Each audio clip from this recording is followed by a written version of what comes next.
স্বাগত জানাচ্ছি। দীর্ঘ 17 বছর ফ্যাসিস্ট অত্যাচার অত্যাচারী সরকারের বিরুদ্ধে আমাদের এই নেতা তারেক রহমান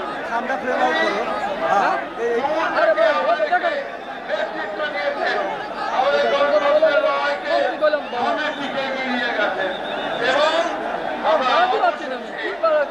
24-এর 5ই আগস্ট ছাত্র জনতার গণঅভ্যুত্থানের মধ্য দিয়ে তারেক রহমানের নেতৃত্বে আমরা যে ফ্যাসিস্টকে বিতাড়িত করতে সক্ষম হয়েছি।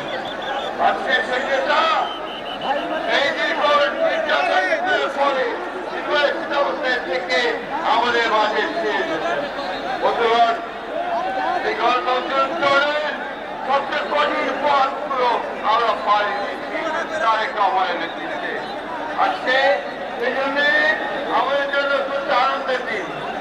অন্যদিকে আমাদের মাতা খালেদা অসুস্থ অবস্থায় আজকে হাসপাতালে রয়েছে।